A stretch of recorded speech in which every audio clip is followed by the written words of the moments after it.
can see the reflection right there. Whatever. I'm pretty gray right now. What's going on, everyone? It's Mason from MH Wedding Films, and today I am doing some backing up on my computer, so I thought I would just hop on here, make a quick little video for you.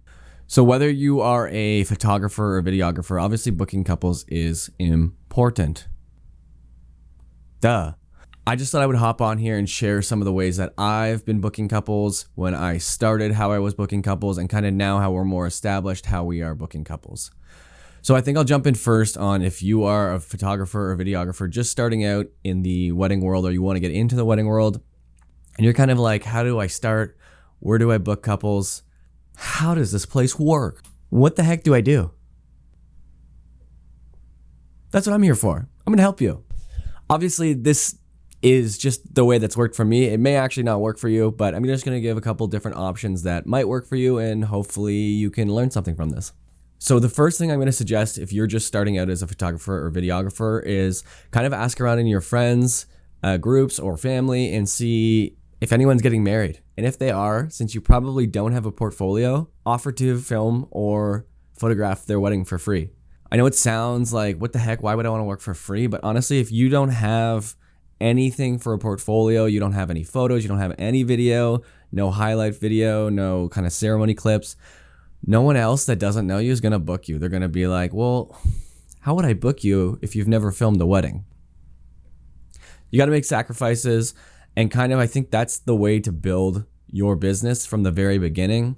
Start, shoot 1 to 2 weddings for free, get a little bit of a portfolio behind you, and then kind of from there, you can just start pricing yourself lower than competitive companies and just kind of start building yourself as you go, rather than trying to be like, I want to get rich quick, because that just doesn't exist. So you need to start somewhere. You need to start with small steps and kind of just build your business up and help it grow by building your portfolio so that you can showcase your work and showcase what you can do as a creative. And honestly, that's kind of, if you're starting, the main place that I would start. I wouldn't really even jump into consider these other options that I'm going to jump into. But if you're at the very beginning of this business, just shoot some stuff for free, or try to do some styled shoots. Just try to build a portfolio any way you can, because once you can advertise that, couples are going to be way more inclined to book with you if you have actual visual representation of what your art looks like. Because at the end of the day, this is art. It's a creative space, right? So not every photographer, not every videographer has the exact same style. Everyone's different in their own way. So have your voice and do your thing. So now I'm going to jump into kind of what I think would be a good point to start off. Once you've got a couple videos or photos in your portfolio and you're kind of looking to expand and build your business and build it to a more established company or elite service. So I think off the start, like right away, if you're working weddings right now, if you're a photographer, if you're a videographer, the main thing you need to do is be nice to the other vendors that you're working with, because those other vendors are going to be your word of mouth, and they're going to be how you get other couples booked. You need to be nice to the caterers. You need to be nice to the photographer, videographer, whoever you're working opposite to. You need to be nice to the florists, the designers, the wedding planners. The wedding planners especially. Be nice to the wedding planners, because the wedding planners are the ones that interact with the couple 9 times out of 10 at the very beginning. And those are going to be your key ways to get new couples to inquire with you. Honestly, just being nice to people is huge, and I would definitely just suggest that even outside of your business. Just be nice. You never know who owns what or who works with who, and if you start having a bad rep, people are not going to want to work with you, and they're not going to want to recommend you. So the next thing I'm going to say is, if you already kind of have a couple weddings booked, but you want to take it, so say you have 4 weddings booked, but you want to get 15 weddings booked, 20 weddings booked the next year, you kind of want to reach out and start booking more couples throughout the year.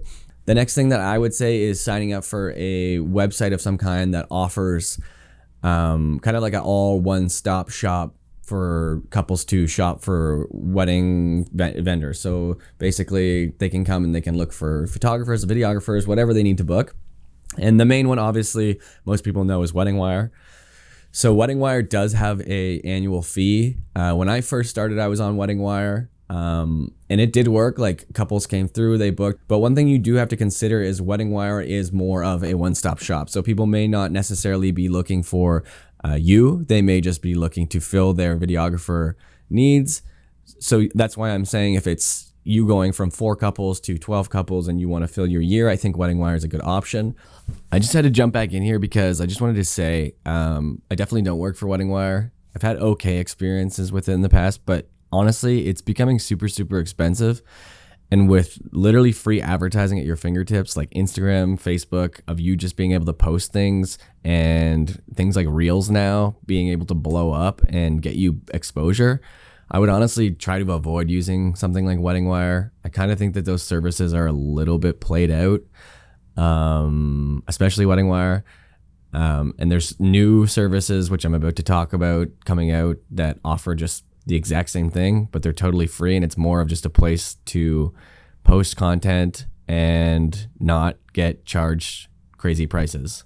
Why would you not just take that money and try to run your own ads or just pump it into something else, equipment, gear, whatever, to build your business? It's kind of getting a bit played out now. Also, if you're a videographer, I would suggest putting your content on something like Love Stories TV. They're a really great platform for videographers. There hasn't really been a platform that's been helping videographers, get paid for creative content or just highlighting our wedding films. It's normally photography and other areas that are getting highlighted for those things. So yeah, Love Stories TV, I would definitely check that out. Start uploading your videos to there, and hopefully you'll get some traffic.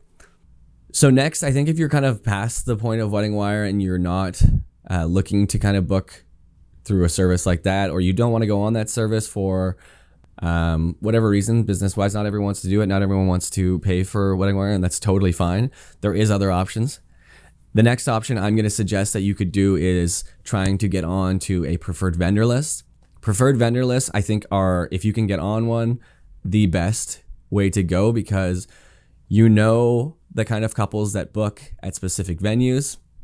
I say venues because you're going to be booking less backyard style weddings and more venues now if you're going to get on a preferred vendor list. Those would be like your whatever's in your area that hosts weddings.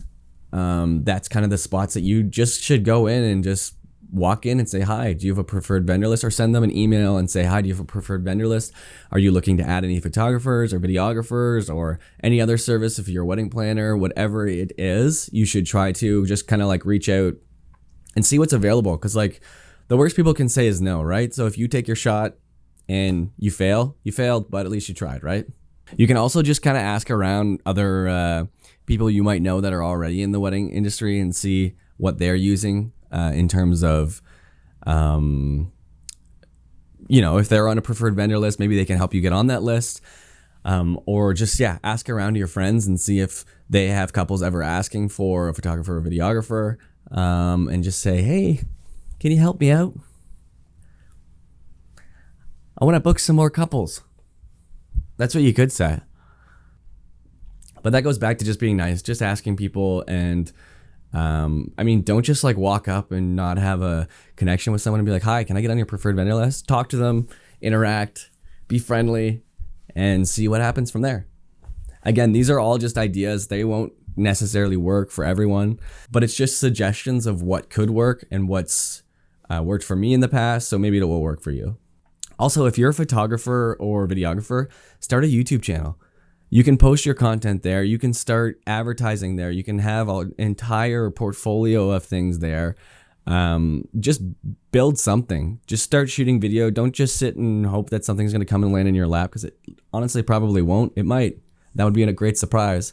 But I would just start filming stuff. Just start shooting photos. Just honestly start doing anything you can that's going to help you grow your business and you book the couples that you want to book.